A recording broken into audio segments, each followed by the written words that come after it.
Hi, I'm Ash, And I'm Callie. and welcome to Paved with Gold, the Eating Disorder Recovery Podcast. I'll first acknowledge the traditional landowners on which Callie and I are recording and extend that same respect to the traditional custodians of the lands from which you are all listening. Always was, always will be Aboriginal land. So, Miss Cal, Hello. we just recorded Yes. my big spiel before, and then we took a break because we figured that we do these, hit them off in one go. Bang it out. Exactly. So we had a little break. But now I think it is time that we heard from you. And I want to hear all about your recovery journey, your story, whatever word we want to call it. Oh, we need to come up with a good word. I know we do. But yeah, that thing of yours, that's what we need. That thing of yours. Yeah. That thing that happened for a while. I think because we've kind of only recently reconnected in like a friendship capacity, Yeah. I don't actually think I've heard like the full thing. So I'm coming into this about as fresh as, Amazing. well, not as fresh, but as A new listener. a new listen. Exactly. Yeah. Yeah. Which is interesting. I'm very excited about it. Yeah, we were saying before how interesting it was because obviously for, part of my journey in inverted commas, part of that thing that I went through, you were a part of it. That I was, yeah. And we kind of came in and out a little bit, but Yeah. I'm keen to hear what happens in between the chapters. So I think before I start, we want to extend the normal trigger warnings of, obviously we'll be talking about eating disorders. And I sort of want to extend a few extra trigger warnings, I guess, to be around domestic violence. There will be talk around domestic violence and abuse and also suicide. So if that's something that anybody out there listening to this, just if you aren't in the space to be listening to that sort of thing, please just click off. If you're ever in that space, we'll still be here. But yeah, please protect yourself first. Yeah, of course. I was formally diagnosed with an eating disorder at around age 12 to 13. Oh, wow. So just like you though, like I'm going to rewind back a little bit. As you said, like you tell different versions of your story depending on who you're speaking to. And I definitely do the same thing. Like through Eating Disorders Queensland, I've been lucky enough to speak to like medical professionals. So like you speak to that. So this is probably one of the first times that I've probably told just my story, everything. So Yeah. here we go. No, so I always rewind back a little bit and start from when I was like 4 to 5 years old. I just remember feeling within myself just so inherently wrong and like I just did not belong on this earth. I just felt like this body was not mine. It was a really, and I still, I still occasionally feel it, just like this just isn't mine. Like I don't know what it is. And I remember that feeling that from when I was quite young. That's crazy how it's so young you can kind of have those thoughts. Yeah, yeah, and just feeling like, yeah, I just didn't belong here. Like I didn't fit in. My brain didn't fit in, and so that sort of started, I guess, a trajectory of me trying to fit in and trying to be anything, do anything to make sure that I made myself fit into this little, space in the world that I didn't think that I deserved to take up. That was, yeah, from quite young, 4 to 5 years old, and I just remember that going on. And like you, I had incredible parents and I had an incredible family, incredible upbringing. But there were problems, there were issues, there were, me being this person just trying to fit into this world and not really feeling like I ever did. Do you remember what age you were able to sort of articulate that or make sense of what those kind of thoughts were? Or Yeah. Do you know what?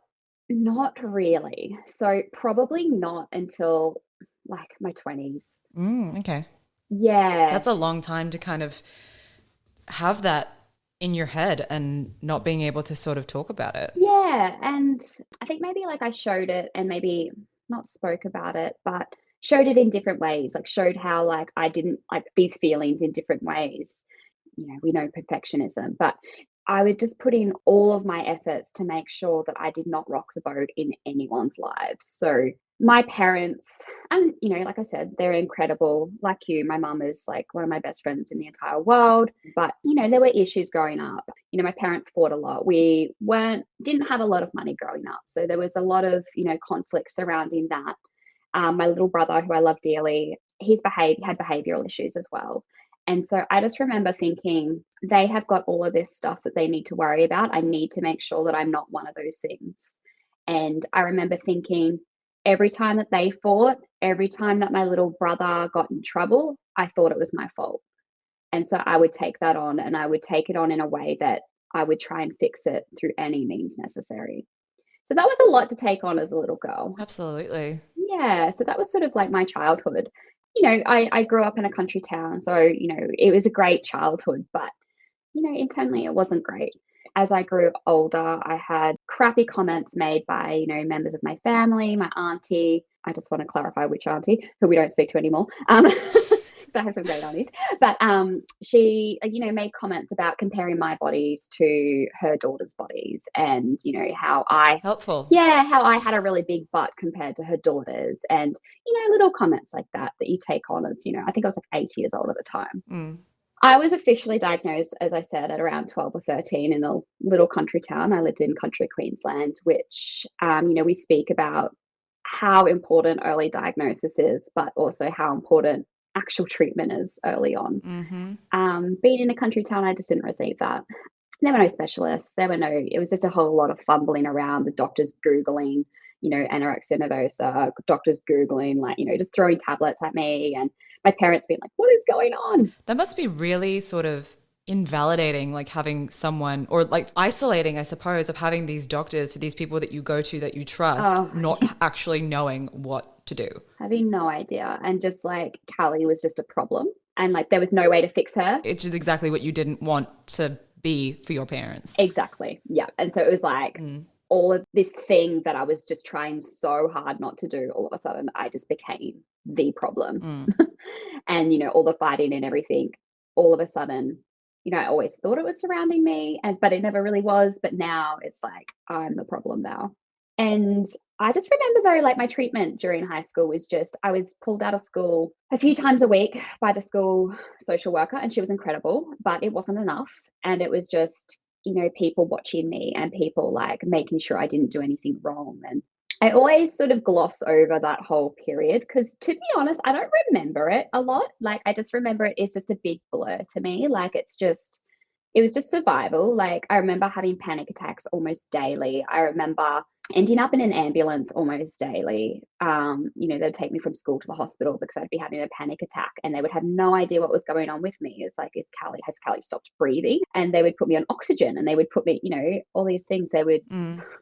painkiller shots, and like it was just like, what the hell is going on with Callie? Like you said, high school's tough, and there's bullying involved and all that sort of stuff. That whole period of my life is just such a blur. And then I always sort of fast forward to like I moved away from home to Brisbane, and went to uni. And I remember being okay, living on college, and I made friends, and I had a really great boyfriend at that time, and I was good. I was okay. I wasn't great. I was in the diet culture world. I was very concerned about my body. I remember just taking too long. If we'd go out on a night out together, I would just remember like obsessing over what I was wearing, which is normal to a point, but it wasn't normal to the way I was doing it. Yeah. So extreme. Well, you just kind of become hyper aware of your body at all times. Yeah. And you feel like you're just constant, it's just taking up so much space in your head. You just think everyone's looking at you and like must be looking at what you're wearing and all that sort of stuff. Mm-hmm. So that was very much there, but I was okay.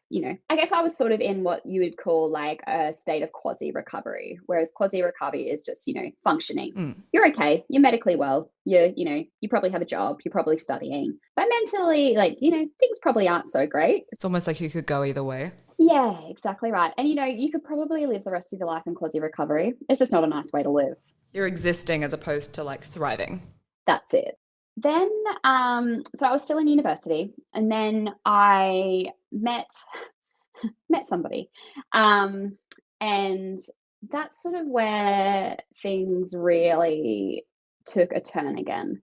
So I broke up with my university boyfriend for this guy, and he promised me the world. He was, all consuming, absolutely everything. I dropped my entire world for him. And so I was living in Brisbane at the time, and I actually moved to Darwin. So he was in the military, so that involved following him wherever basically he went. I was very isolated up there, very much It's a 4 or 5 hour plane ride away from my family. For anyone who doesn't know where Darwin is, it's the capital of the Northern Territory, right at the top of Australia. It's Mm, quite remote. yeah, pretty like isolating. It is, for sure. Big sort of mining culture. Army culture, like beautiful place. Beautiful. Want to go for sure. Yeah, yeah. I just got fed some stats. 132,000 is the sort of total population as of, about 6, 7 years ago. So that kind of gives you a kind of an idea. It's the closest capital city to Uluru. So that kind of gives you an idea.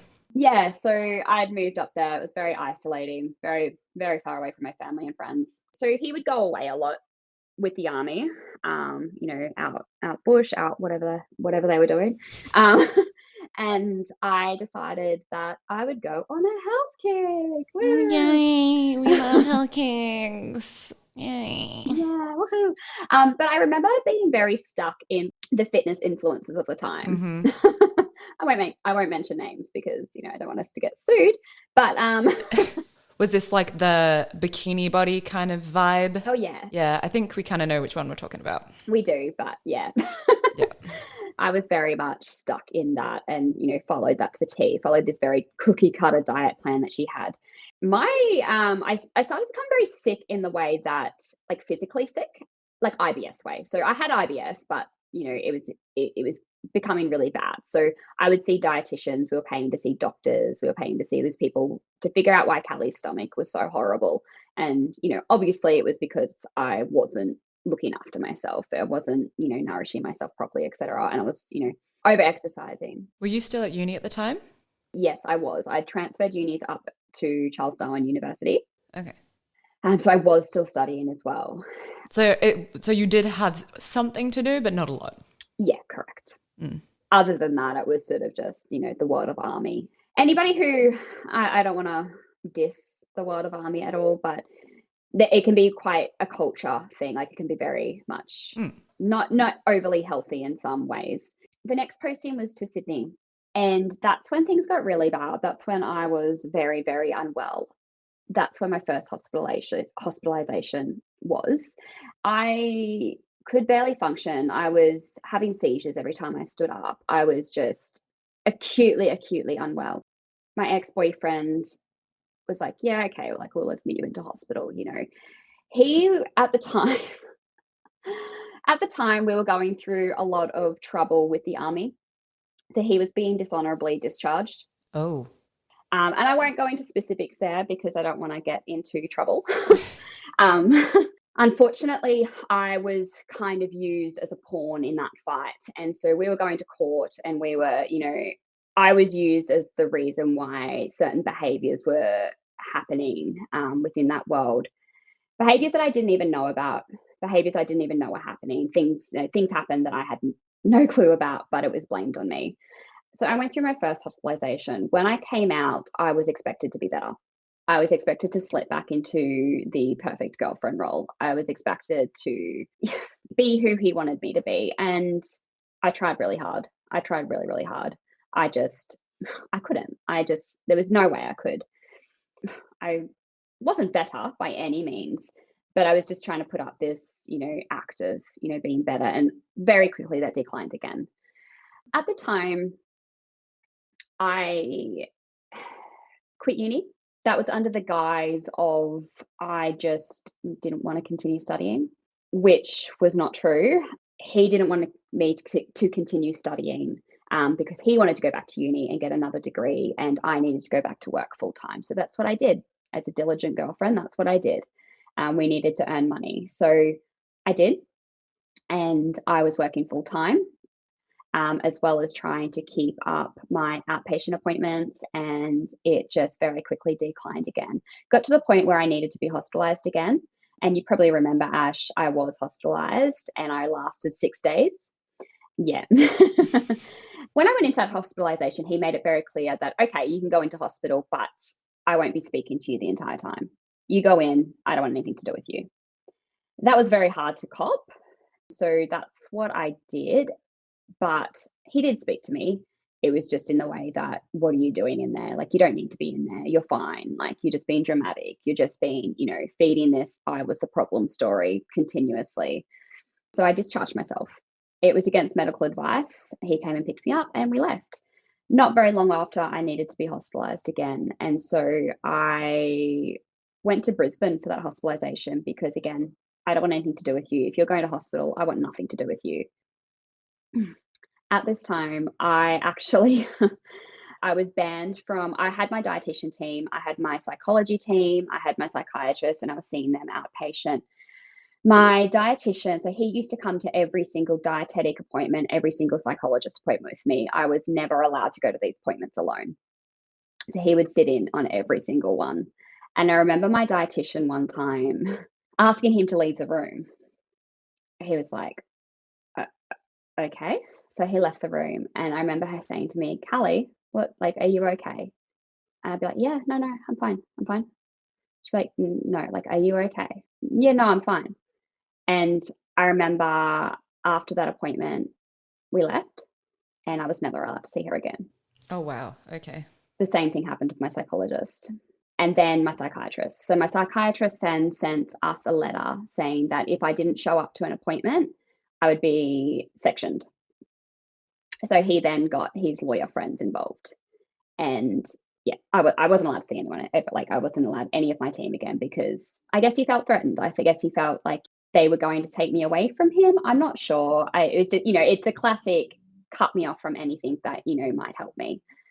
So that went on a while and my health declined, obviously. I was still working full time. I went to Brisbane for my next hospitalization because if I had to be hospitalized, he wanted absolutely nothing to do with me. During that time, I was in hospital in Brisbane for 3 months. It was the most unhelpful hospitalization I think I've ever had. It wasn't good. I have a lot of, I guess, existing health trauma from that hospitalization. It was just, I guess, the methods just weren't nice, weren't helpful. Sometime, like a while ago, I found like messages from people that I'd be talking to during that time.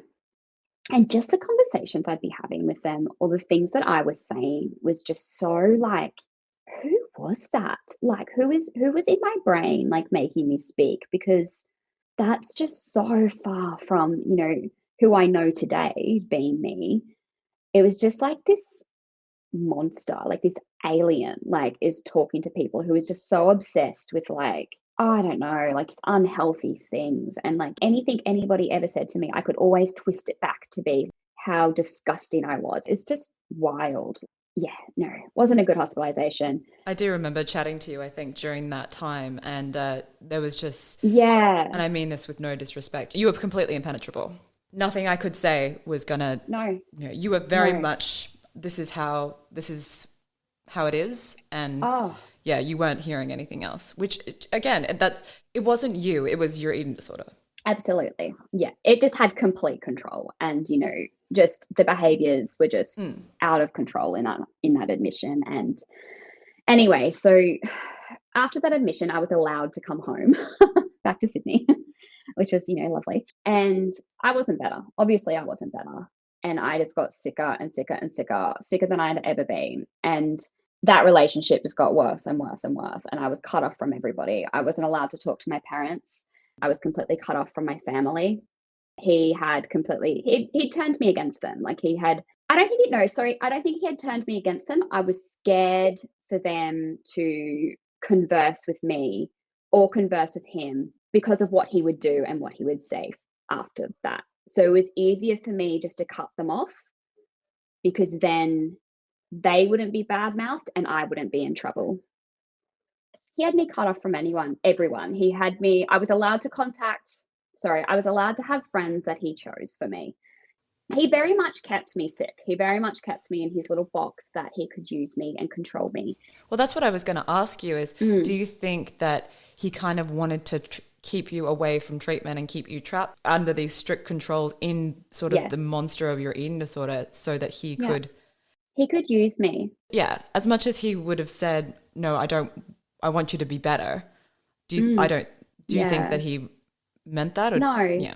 because he couldn't use me then because like I said, he really played like the savior role. Like, Mm. and you probably know that from knowing him. Like he played this role of I'm the carer, right? The caring boyfriend who is looking after my sick girlfriend. He played that role beautifully. Mm.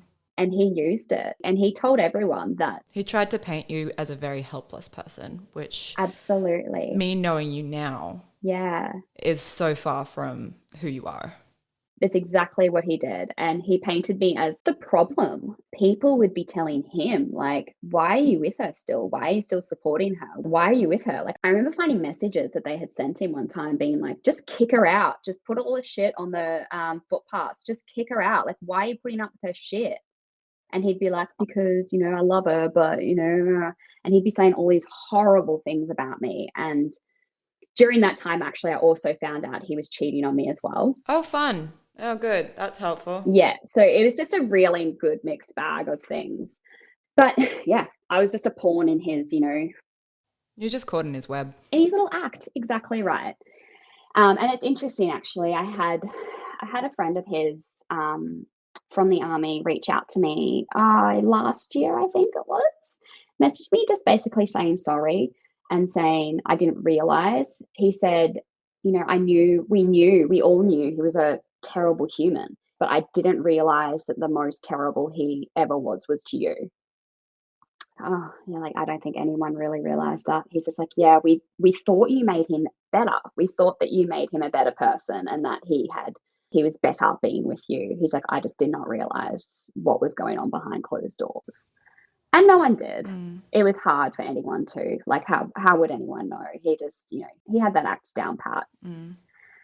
I think also, and a lot of, with hindsight being 2020 and me looking back at that time, I think he kind of also painted a picture of I'm the only one who would put up with her shit. Absolutely. Yeah. So it made you feel terrible. Yeah. And just kind of reaffirmed probably a lot of the things that you were thinking of no one else will want me. Absolutely. Which is so far from the truth. Oh, so far. And yeah, and it just, yeah. Oh, God, I just want to reach through and give you a massive hug. Oh, do the screen hug. Yeah, screen hugs. Yeah, no, you're absolutely right. Like, he definitely rammed home to me that if I didn't have him, I was screwed. So I wasn't allowed to see my parents. I wasn't allowed to see my family, but for some reason, I still to this day don't know how or why. My mum came to Sydney and she was allowed to see me. And I honestly don't know how like it happened. But she saw me and she's like, "Oh my God, you need to be in a hospital right now." So that's what happened. And to be honest, he was probably scared. Debbie would scare me a lot. If she's in mama bear mode, whew. Oh yeah. Oh yeah. Yeah. And she hated him, right? Oh, Like, that was obvious. She was very much absolutely like she hated him. But I think she knew, and I guess this is a question to ask her when we have her on. I think she knew what trouble I would be in if she pushed too hard, if she, I guess tried to challenge him. She knew that would then result in me being in trouble. I think a lot of the things of what we know now about domestic violence and abusive relationships is that a lot of the times is on your way out is usually the time that you are most, I guess, in danger. Oh, absolutely. And like trying to figure out an exit strategy that keeps you safe was probably her number one priority, but she wasn't sure of how to do that. Exactly right. Like exactly right. Because like my everyday was just dangerous. And then you consider challenging this person. I was terrified of him. I remember doing things like I had to cook dinner every night. Which I'm sure was super helpful for your brain. Right. And I remember planning to cook dinner every night when he wasn't home. So he would have university in the afternoons or he'd be at work or whatever. And I remember just like, okay, if I get this cooked now, I'll get it done before he's home. And I did that because if he was home and I cooked dinner, he was watching me. And if he came close to me, I would just flinch because I knew that, if I did this wrong, I'd be in trouble. And I even did things like crazy things. I would sometimes go to the store next door to my work because they sold home cooked ready made meals. And I would buy those and pretend that I cooked them because they were perfect in inverted commas. You know, they were nice, they were proper meals. And it meant that I didn't have to go through the struggle of trying to cook something. It was done. And I could just pretend that I made it and I wouldn't be in trouble. You know, like when you feel like you're in danger just for things like that, to even fathom challenging this person, it's just like, uh, you know, so dangerous. It's just like, you don't like, it's like, how do you do that? Mm. So my mum, yeah, came to Sydney and she hospitalized me. I went into admission and it turned out that he kicked me out. So I don't know. Anyway, so I was in hospital and he just packed all my stuff up. I didn't have much. He owned, in inverted commas, everything. So he just packed up my clothing basically and sent it to Queensland and said, you know, you don't have a home when you get out of hospital. You're going straight to Queensland. I don't want anything to do with you anymore. So that's what happened. And so I got out of hospital. I didn't have any money. He had all of our money. I didn't. He he controlled all of our money. He had everything. Like I didn't own anything.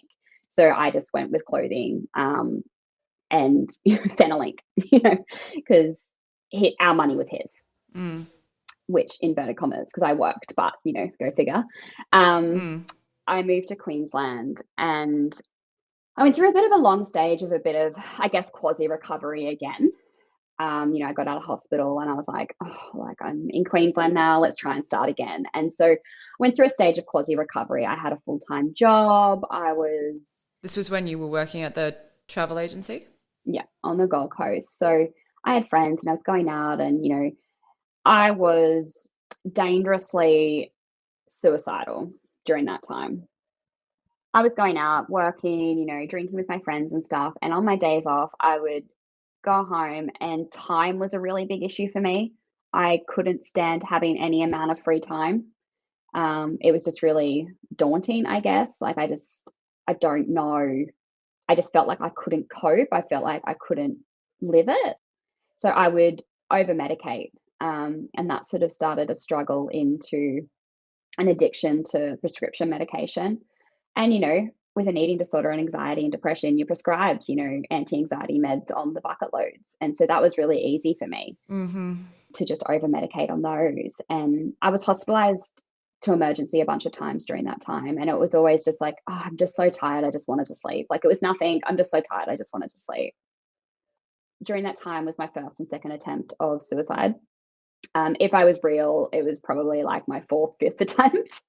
But it was just sort of passed off as over, you know, I just wanted to sleep. Like I didn't want to actually do anything. I just wanted to sleep.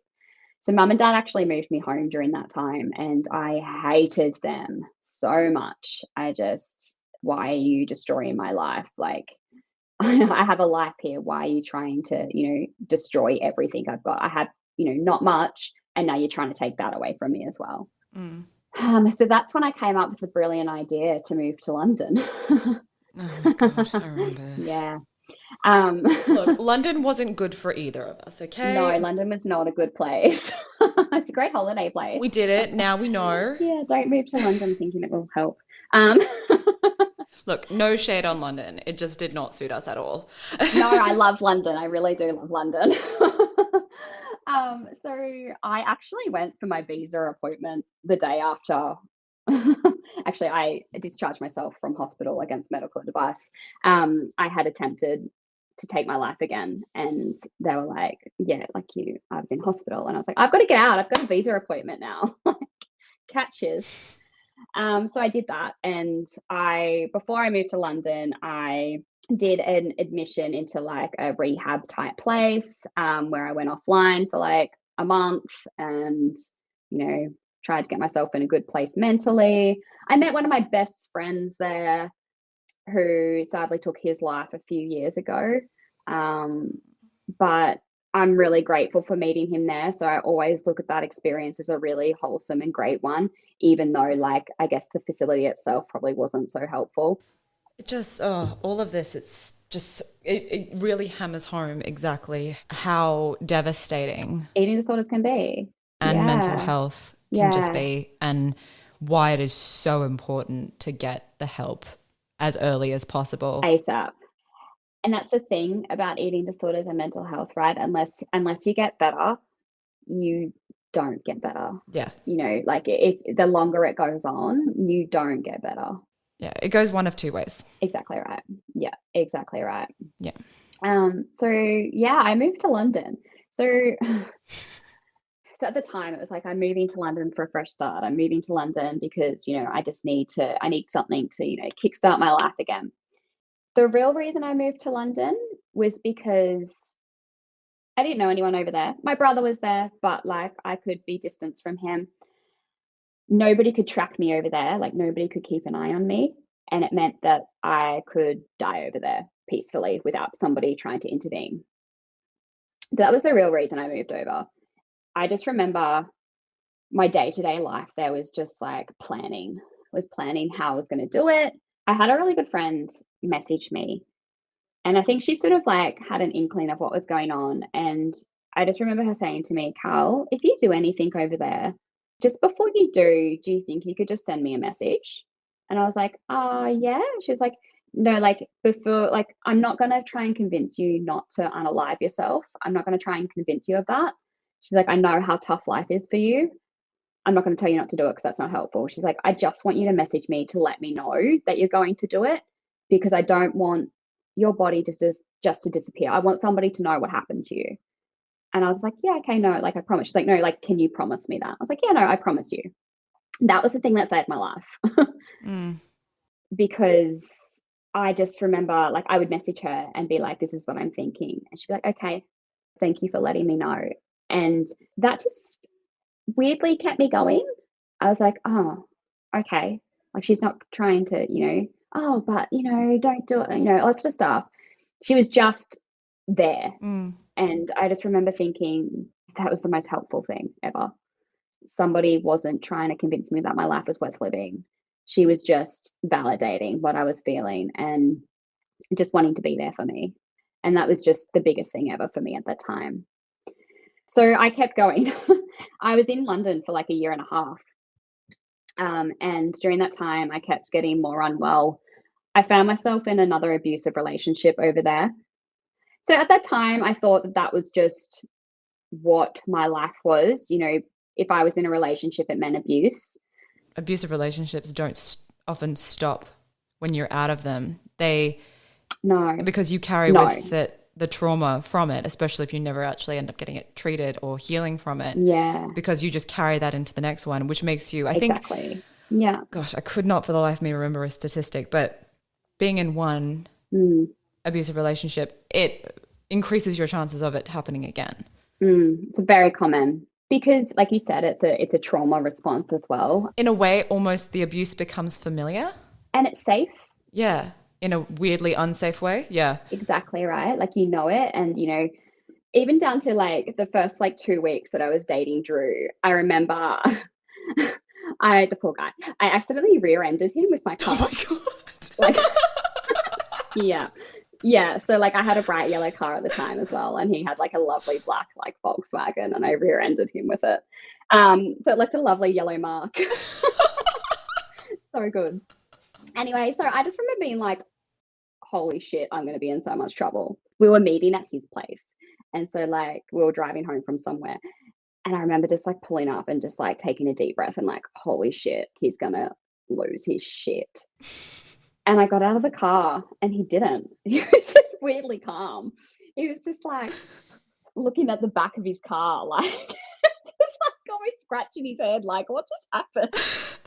And this chick has just rear-ended me. Like, I've just started dating her. What the hell? Who is this? And I remember just like coming up, I'm like, is it bad? And he was like, oh, I mean, yeah. And I was like, oh my God, I'm so sorry. He's like, oh, it's all right. Are you okay? And I was like, huh? He's like, are you okay? Like, you've just hit my car. Like, are you okay? And I was like, why do you care? Like, why are you asking me if I'm okay? Like, and I was like, yeah. And he was just so calm. Like, he just wasn't bothered. Like, obviously he was bothered that like his car, he had to get that fixed now. But But he wasn't bothered that I had just rear-ended him. Oh, what a I just legend. remember thinking how weird that is. Shout out to Drew. Shout out to Drew. He's a legend. He's Canadian, right? He's Canadian, Well, there you go. That's, like overly polite. He was like, he probably would have said sorry to me, yeah. like good old Canadians. But I just remember being like, what the hell? Because I had just grown to know relationships to be abuse. That was just what I thought I deserved. That was just what I thought I was made for, almost like Mm. that was how I was meant to be treated. Yeah, so I found myself in another abusive relationship in England, and that ended, and I just went downhill again. Turned out that my housemate was also Oh abusive. my God. He was just mental, and I just remember I had my best friend over there where I like had met her over there, and we became really, really close. So I remember just basically living at her house because I was just too scared to go home. And I actually ended up leaving London without even telling him. I just like one day somebody came and got all my stuff, and I just blocked him on everything and just like catch ya. Oh my God. Um, Good for you. yeah, crazy, crazy. So I actually ended up coming home from London. So I ended up my mum and I had contacted somebody through Instagram who then went on to actually be part of my recovery team. So they convinced me to come home. And so I did. I shouldn't have flown. I was in no state to be on a plane. I don't know how I survived that trip. I don't know how I survived London. It was winter at the time. It was I arrived home in 2019, 1st of February. So it was cold. I just remember walking around like just making it from building to building, basically, just so cold. And like if it was windy, I just remember having to hold on to buildings and just it was just all consuming. So I made it home and mum and dad got me off the plane, and I just remember mum's face was just like I knew it was bad. I didn't know it was this bad. So I'd moved to the Sunshine Coast and I found actually a really great treating team. They all had lived experience and they were just amazing. I didn't really last long on the outside, unfortunately. Well, I think at that point you probably really needed some serious intervention. Absolutely. Yeah. Absolutely. Very serious medical intervention. And hospital is probably the safest place for you. Absolutely. It wasn't safe me being on the outside. Yeah. So I was hospitalized. I guess similar to you, I went to the GP and it was like, you need to go to hospital right now. And I just remember desperately trying to convince her to let me not. Like, no, I just like let me try. And she'd be like, Callie, like I would have my medical license taken off me if I don't send you there right now. Mm. And I remember that appointment because it was like we were talking, and I deal with a lot of things through humor and just through being, bubbly and, over the top. And I just remember her going silent when she looked at my ECG. Mm. And I'd be like, just kept trying to talk. And she'd be like, just wouldn't speak. And she'd look at Millie, who I had with me, like my recovery coach, and just being like, you have to take her to hospital right now.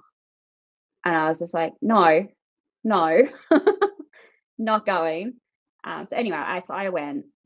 Like you said, I needed to be there, but I was put under the Mental Health Act Mm. on my 28th birthday. Yeah, on my 28th birthday, that was evoked onto me, and Also, you could have more birthdays, which is what we wanted. I'm 31 now, which is fantastic. Um, but I just remember, like, I don't know. I guess it was, yeah, it wasn't good. It wasn't good. So I was in hospital, and but I just remember my psychiatry team in hospital just they were just horrible. They treated me like I was just not a human being. Like I was just this. You're a patient in a bed. That's it. And my diagnosis had actually changed at that point. So they changed it from anorexia nervosa to chronic and enduring anorexia nervosa. So for those playing at home, that's a diagnosis that's given to somebody. So at that stage, it had been 16 years that I had been unwell. So it's basically a diagnosis that people might receive if they've been unwell for a very long period of time, and basically all treatment options had been exhausted on them, and nothing was working, and so it's basically just a diagnosis that you're never getting better. And I remember them saying to my parents, why are you still supporting her? Why are you here?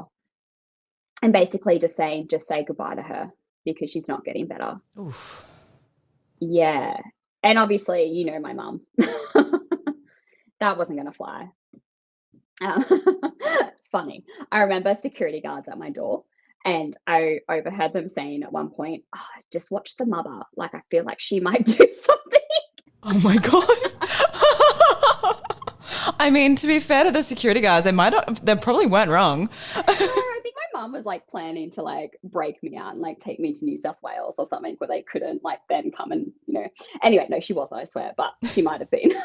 I don't know, who knows with her. No, but so it was after they had, you know, said that sort of stuff to them. And Mm.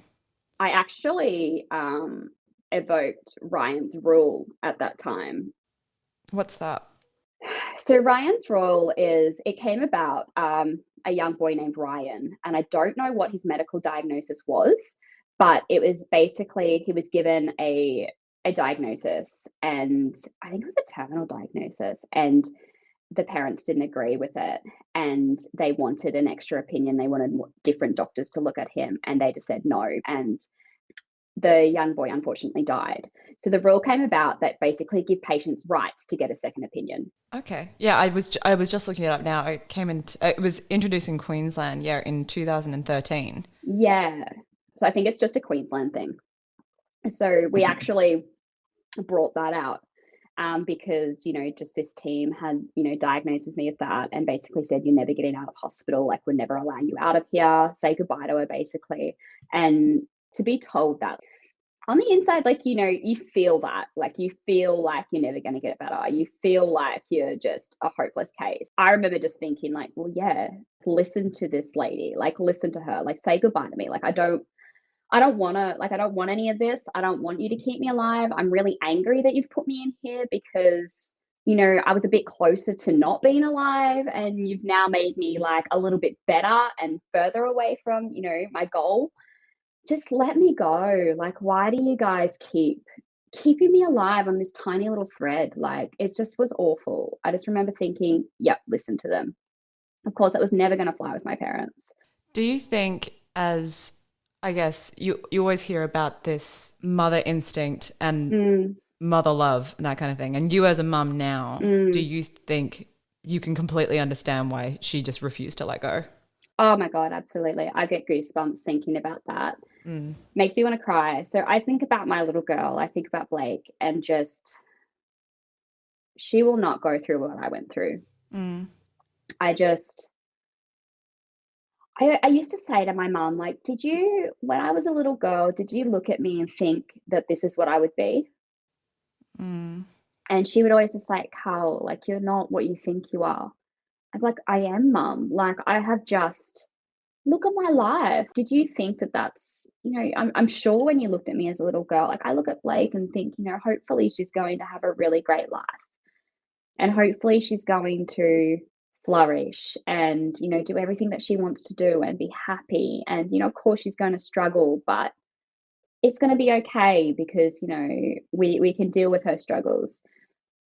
I look at her and think that, and I just think, I used to say to my mom, like, did you look at me when I was a little girl and hope that stuff for me? Because all I've done to you and all I've done for my life is just struggle. All I've done is, you know, struggle.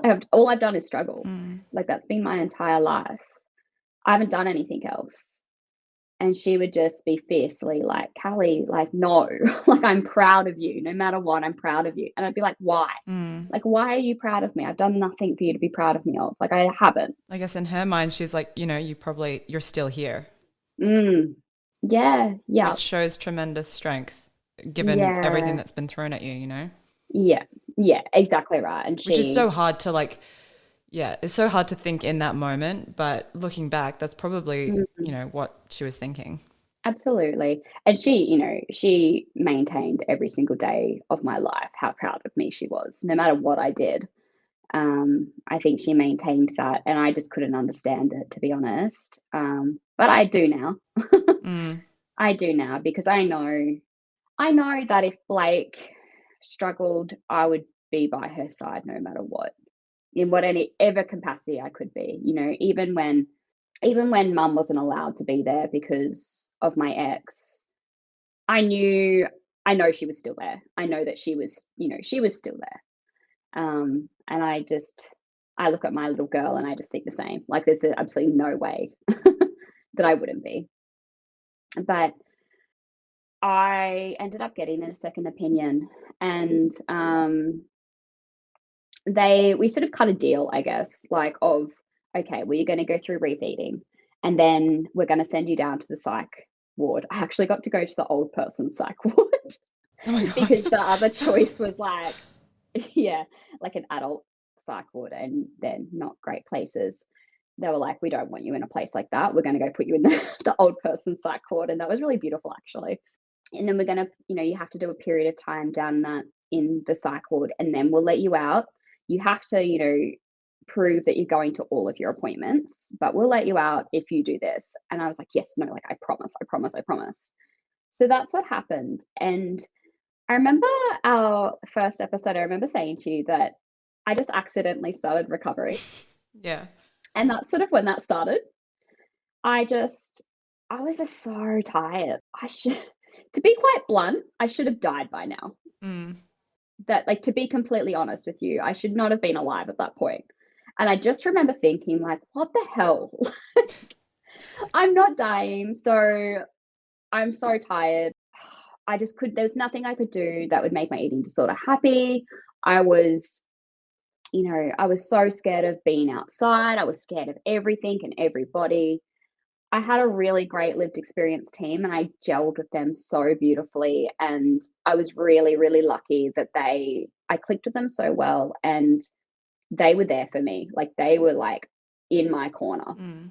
I was actually talking to my psychologist. Actually, no, it was when I discharged from her care. She said to me, I did not think this day would come. She's like, you were one of my patients that I was scared to come to work every day because I was scared of getting a phone call that you wouldn't be here anymore.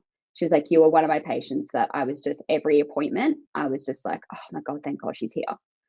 And I was like, holy shit. Okay. I didn't realize that. Mm. Yeah. I accidentally started recovering. I went to all of my appointments and I just completely let go. My eating disorder was there. It was still, you know, in full control, trying to control every little bit of my life. But Well, I wasn't going to let go easily, was it? exactly. Like, I was just so exhausted though. I was so like over it. I wasn't dying, but I wasn't living. It was like, what is happening? Yeah. I was just thinking, Hmm. I wonder, like, do you think looking back now, do you know what shift do you think? There's always that thing of, I'm not being flippant here. Yeah. Like, you know, when you like toss a coin Yeah. and like to try and make a decision, Yeah. when, you know, before the coin lands, you already know which answer you really want. Yeah. So I'm wondering whether, you know, you getting this opinion, this, you know, diagnosis of, well, you're never going to get better. Mm. That's it. Just leave her Mm. here. Do you Mm. think there was like this part of you deep down, this like last little flame that was still kicking, that was like, no, I don't want this to, like, Yeah. even though you were almost like being confirmed, like what your eating disorder was telling you was like, no, you're right. I'm never going to get better. They're like, this is it. Just leave me here. Yeah. Do you reckon there was some part of you, like the real Callie, that was, Um, no, this isn't what I want? That's actually a really interesting question because like my brain automatically went to no. Mm, I don't think there was. I honestly think I was just so done at that point that I was just welcoming mm, it being over. mm, But in saying that, I recovered, right? So there must have been something, you know, for me to keep going to my appointments. There must have been something, mm, even just to fight, I guess, that diagnosis a little bit, like whilst I was in that hospital bed. Yeah, like I remember fighting with one of the doctors in there because he came in and was like, so tell me, why'd you go get an eating disorder? And I just remember like losing my shit at him good. because I was just like, what type of question is that? Do you know anything about eating disorders? And then I would mention, you know, oh, you know, well, you know, I guess I was in a violent relationship, and right, he'd be like, oh, well, what about that relationship? You know, made you get an eating disorder? Oh my God. And I just remember being like, fuck off. Like, oh, like how dare you sit there and ask me these questions and then And I actually remember yelling at him, being like, just get out of my room, like, go back. You get to go home after this. You get to go home to your wife, your children, a warm bed, and, you get to go and live a normal life. And I'm stuck here in this hospital bed that you're keeping me in. Like, get out of my room. Like, don't ask me stupid questions. Mm. I'll take opinions that mean absolutely nothing to me for $200. Thanks. Right? Like, how dare he? I say, like, no, I don't think there was like anything inside of me left, but there must have been, because I kept fighting, I guess, those sort of things. Mm. But yeah, like, I just started going to all my appointments, and I had insomnia at the time as well. I literally just was not sleeping. I remember being like at the beach at like 3 a.m. most mornings, just sitting there like but I remember just slowly I started doing things. Like, slowly, I remember when I was allowed to, I learned how to skateboard. And then when I was allowed to, I learned how to surf like years and years and years ago when I used to live on the Gold Coast. And I remember when I was allowed, given the okay to take my surfboard out for the first time, I just remember being like, oh my God, like, I just slowly started doing things, and I slowly started talking to people, and I slowly started making these, random friends. And then I slowly just started being able to do things a little bit easier. Things were still very, very hard for a very long time, but I was starting to do things a little bit easier. And I said in the first episode about going back to London for my brother's wedding. Mm. That was in the back of my mind. That was a really big driving factor for me, because it was just a blanket no from my team, being like, you can't go on a plane. This is ridiculous. You cannot go to London. You cannot go to Europe. You're too unwell. And I just remember being like, no, I have to go to my brother's wedding. I can't not go to my brother's wedding. And I just remember that was in the back of my mind as well. And I just kept going. Like, my dietitian, I remember her saying to me, like, Callie, like, I'm just so impressed. Like, you literally, no matter what we tell you to do, like, you may yell at us and you may like cry at us and scream at us, but after you do that, you go and do the thing. And I was like, well, like, yeah, I'll chuck a tantrum, but I'll do it. And I did it. Like, I just kept doing that. And I had one more admission after that, on the recommendation of my team. Just like, we just think you need a little bit more of a kick. And, I went into this admission being like, oh God, yeah, no, okay, I'll do it. But I went in being like, knowing that, it wasn't going to be perfect. I went in knowing that nurses were still going to say really shitty things to me. And, I remember the very first nurse I came into contact with, I had to eat lunch with, he was like, oh, I don't eat bread. I'm on the paleo diet or some shit like that. And I just remember laughing. Because it's like, oh, of course this happens. Like, of course. Like, I remember having a very similar thing where, a lot of the nurses who would sit down, they would obviously, in like best practice kind of thing, you would have the people who are sitting, the nurses who sit with you, they'll eat pretty much like either the same thing you're eating, but at the same time, I remember actually bringing this up with like the nurse unit manager that was, there at the time. Yeah. And I said to her, it's so triggering. Like, he doesn't eat anything at breakfast. Like, I don't understand. Like, why is he allowed to do this? It's like, and I'm not at a loss for words very easily, but she said, well, because not everyone eats the way, eating disorder patients eat. Actually, it's kind of normal for some people to eat different things, Ash. And I just was like, excuse me? I mean, okay. You mean I'm not the center of the universe? Rude. Yeah, like, excuse me? Or like, I remember I had one once, and it was because she had eaten, like, she would always eat lunch. Like, it was a different shift, like the shift times were weird, and she'd always eaten like at a different time. So when it came to like eating with us, she'd actually already eaten. But to us, it was like, she's not eating. Yeah. She's restricting. Yeah. Like, sorry, you're in here for an eating disorder, not her. I think for clinicians, right, obviously it is very helpful to eat something, with eating disorder patients, but also I think the main thing that's like really unhelpful is things like, oh, I'm on the paleo, or I don't eat this. It's like, oh, I don't want to eat that because it's got too many blah, blah, blah. It's like that kind of shit is unhelpful. Yeah. But all you have to say is, I've eaten lunch. I don't really want to eat that right now. It's not one of them, Yeah. or I don't feel like that right now. And that's a totally normal thing for people to eat. You just focus on what you need to eat right now Yeah. because that's what's important to your recovery. That's all you have to say. It's just awareness, right? Yeah. Exactly. Exactly right.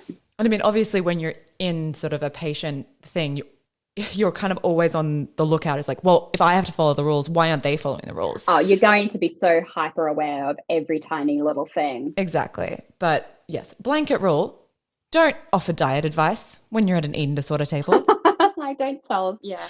Just don't. Please don't anyone ever go on the paleo diet. Yeah.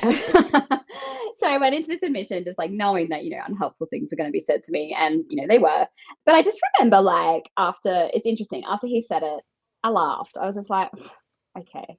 Like it didn't affect me. Which is such a, I guess, Huge. Yeah, huge milestone. That was that admission. Like it was nothing really affected me outside of what I knew I needed to do.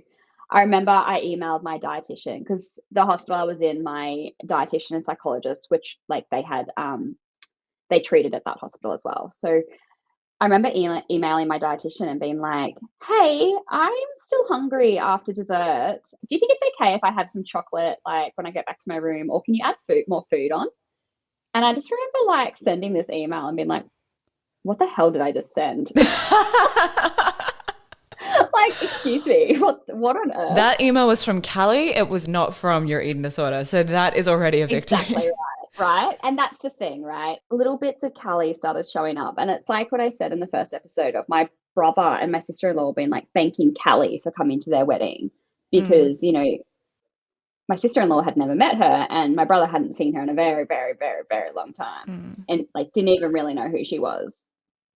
And that, I think that was the biggest thing, is that I just started discovering who I was. I also started finding my voice, which was huge because I didn't have really a voice before that. Yeah, you just had a whole bunch of people speaking for you. Exactly right. And, I didn't feel like I could talk. I didn't have passions. I didn't have anything, And all of a sudden I started finding this voice. And then I went back to uni and I started studying again. My dietitian was like, well, you need to go back to uni. Like, I know you want to finish your degree, so hurry up and finish your degree. And I was like, I can't though. Like, my brain doesn't work. Like, what do you mean? I can't do it. Like, I cannot do it. My brain is broken. She's like, your brain is not broken. Your brain is fine. You're going back to uni. And I was like, no, yes, you are. And I'm like, fine. So little by little, everything just came into my life. And I started, I worked really hard for all of these things to come back to my life. Don't get me wrong. They didn't just show up. But after hard work and dogged persistence, Exactly right. And I had a really full life. I, like you, and this isn't for everyone, I found, Olympic lifting and CrossFit, and, I was just so in awe of what my body could do. I was just loving life. I was just loving that I had so much energy and so much, power, and my body didn't feel weak anymore. And, I just had all of these things, and, I met Drew and I accidentally recovered, and I then was allowed to start doing proper trauma therapy as well, which was huge for me because, I still suffer from CPTSD. So what does the C stand for? Yeah. Oh, sorry. Yeah, I should probably. So complex post-traumatic stress disorder. So it's a little bit different to post-traumatic stress disorder in that the complex part is sort of characterized by an experience that you sort of live daily. Right. So it's like a trauma that you experience daily. So, in my domestic violent relationship, that was something I experienced daily for quite some time. So I was with him for 5 years. So that's sort of where the complex comes in. But I was able to start, proper trauma therapy, which is really hard. I need to start doing it again because it still affects me. It affects me in lots of different ways. Poor Drew, he has to, if we have an argument, we have very strict rules over, the way we are allowed to argue. his classic sort of, he needs time out. You know, if we have an argument, he needs, you know, just time away. And for me, that's like, oh my God, he's leaving me. He's gonna, you know. And so we've had to set rules in place of, Callie, you know, I love you. I just need 20 minutes to myself. I need 20 minutes away from you. After 20 minutes, I will be back at this time and then we can talk. That's been very important, because otherwise I spin out thinking, you know, 20 minutes he's left the house and he's never coming back. And, you know, so it's just, you know, figuring out all of these little ways that I cope, ways to deal, I guess, with the what's the word, like the residual trauma that's, you know, yeah. And, you know, that's tough, but, you know, it's a lot more manageable. Absolutely. And, you know, I've also, I talk about not feeling like I belonged in the world when, you know, I was 4 or 5. And, you know, I now know that to be, you know, I've got ADHD and we talk about neurodivergency. The world isn't built for people, you know, who are neurodivergent. So, you know, it's nice to have, you know, answers to things now and be able to cope, I suppose. So yeah, that's me. There you go. I think you're missing out like a very, very massive part of the end of your story. Oh, I had a daughter. Yeah. A big dream. And you know, a big dream of mine was to have children. Yeah. It's been something that huge dream of mine. And I was always told I'd never be able to. I've, you know, had doctors tell me, you know, if I couldn't physically, mentally, I would never be able to, because no one would ever love me enough to, you know, actually have a baby with me. So it's always been a dream of mine. But also going through pregnancy, after having lived through an eating disorder, wild. It's an already massive body change for anybody. Yeah. But add on top of that, you know, a history of an eating disorder. That's it. I think people were a little bit concerned about that. I was very. Were you? Yep. I'm not going to say I've never loved my body more, because pregnancy was really hard for me physically, and mentally, because I was just so in pain all the time. But I was the most healthy amongst anybody I knew who was pregnant. Like, I was the one that was like, I do not care. Literally did not care about my body during pregnancy. Like, did not care what it looked like. I loved my little bump. I cared about that. But I was the one that was just like, well, I'm growing a human. Like, of course my body's going to change. It honestly did not affect me in the slightest bit, which was interesting. Yeah. It was really interesting. Yeah. But you have Blakey now. I got little Blakey. I think the one time, you know, I did lose my first pregnancy. That was really hard in the way that my automatic thought process was like, oh, of course my body's done this to me. You know, like, why couldn't things just go right for me? Like, of course this happens to me. And that was such an automatic response. And I think people were really concerned then as well. But I was in therapy straight away. And I very quickly was like, no, like, actually, this is something really good that my body's done, because this little human that was inside of me wasn't compatible with life. So my body's actually done something really great in, you know, making sure it didn't suffer. So whilst that was my first reaction, I very quickly was able to, like, not blame my body and kind of like, no, this is actually, like, thank you. It's not a good thing. It was awful, but, you know, it's done good here. Yeah. But yeah, no, I've got little Blakey, and she's just the best little thing ever. She's so cute. I look at her and I just laugh, because I'm just like, how are you so cute? She's just the best. She's an absolute dream come true. Yeah. Oh, I am so freaking proud of you. And I know that's like sounds super condescending to say, but I really mean it. I know, yeah. I think there was a point a few months ago when I did message you and I had to apologize to you because I said, look, there was a point where I wasn't sure if you were going to get better. Yeah. And I guess I said I'm sorry for giving up on you a little bit. Yeah. And or allowing myself to think I don't think that you will get better. Yeah. Yeah. And I was so happy to be proven wrong because and it just reaffirmed what I really did know deep down, but now I believe wholeheartedly that anyone can recover from an eating disorder. Yeah. And that is another reason why I wanted to do this podcast with you especially. Yeah. Because your story is such an important one, because there is so many sort of, I guess, layers to it, and you bring us such a different perspective. Yeah. And your story is just so powerful, and I'm just so friggin' chuffed and so proud of you. Oh, thank you. No, I remember that. I remember that message, and I remember reading it and be like, I smiled because I was just, yeah, like, like I gave up on me. Like, I think I remember both of us saying it to each other, like, nice to meet you.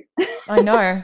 Exactly. Because we'd never known each other in, a healthy sense. So it's really cool. Exactly.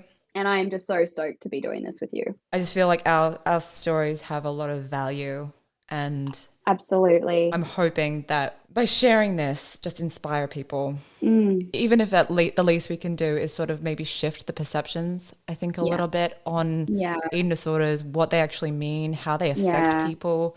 How complex they are. Exactly. And you listen to both of our stories, and while there are some similarities, there is a lot that's wildly different. Absolutely. Yeah. And both of our stories are, just a testament to how different sort of recovery approaches kind of need to be as well. Absolutely. You're exactly right. Like, it really is an indication of how complex, how different eating disorders can be and how complex it can be because, base level value, when we were both sick, you look at us both, we were diagnosed with the same thing. It's like we're both suffering the same way. And I guess that's my gripe with the system of the way that we are treated at the moment. That we both have the same diagnosis, so we'd receive the same treatment. Yeah. And you listen to both our stories, and they're both complex and different. And it's they both need different things, different medicines, and Exactly. Before we wrap up, to anyone who I guess is living through an abusive relationship or finds himself in a situation of domestic violence, what is some information or advice that you would give them having lived through it yourself? Oh, look. Obviously, I know it's very much a similar, like there's no situation is the same, but I think as someone who's been through it, you probably have more license to know what helps and what doesn't. Yeah. And I think, you could tell different messages to different people, like to the people who are going through it, it's hard. The people who are going through it, I guess it's like, keep going. Just, any little part of you that can find a way to speak to somebody, anybody who might be able to help, even if it doesn't mean that, you get to leave straight away. If you can just speak to anybody that, might be able to help set that up for you, please do it because you're not built to be treated this way. Nobody is built to be treated that way. And if there is anybody that you could reach out to, anybody, please, yeah. On that note, it goes without saying that, if you're in Australia right now and are in crisis and you need help immediately, call 000, or you can find 24-hour support by dialing 1-800-RESPECT or 1-800-737-732. There are obviously services like this available elsewhere around the world, and we'll try our best to put as many of those in the show notes as possible and on our website. But, there's always, resources out there, both for victims of domestic violence, but also in whichever way, there are resources if you do feel like you might be treading the line of being an abusive position. Yeah. Which, and all of these things are like they're super important to kind of be aware of, but these things can have devastating impacts. It's important to act, and I think it's hard. It can be really hard to act, and it feels like the system is not working for you. 100%. But and also, like, as as a peer, as a mate, as a family member, if you see stuff, call it out. Oh my God, yeah. And offer help. The best time to call that kind of stuff out is when it starts. Absolutely. And it usually is more impactful from someone that you know and someone that you respect rather than some sort of corporate message being shoved down your throat.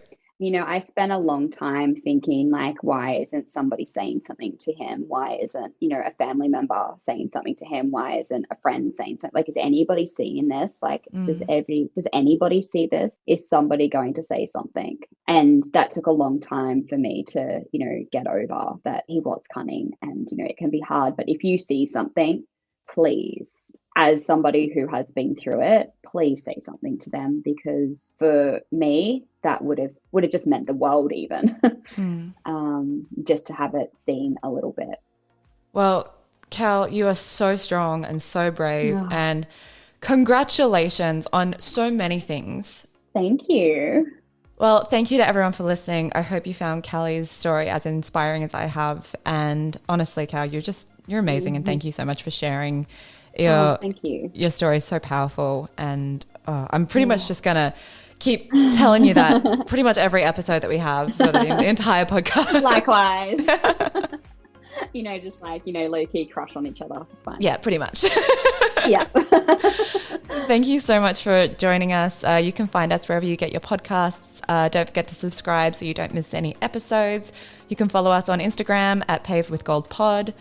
Send us a Gmail at pavedwithgoldpod@gmail.com. You can hit us up on Twitter, pavedwithgoldau, or visit our website, pavedwithgoldpodcast.com.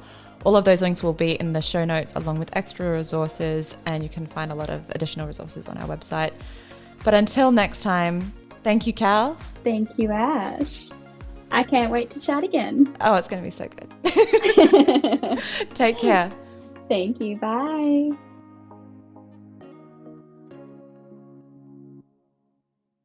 This podcast is general in nature and has not taken your personal circumstances or medical history into account. We are here to share our own experiences and the things that we have found helpful throughout our own personal recovery journeys. Please remember that each person's journey and circumstances are different, and not all of the information contained in this podcast may be relatable to you. It's important you consult your own GP or recovery team to seek out tailored advice before making any important decisions relating to your own health and recovery process.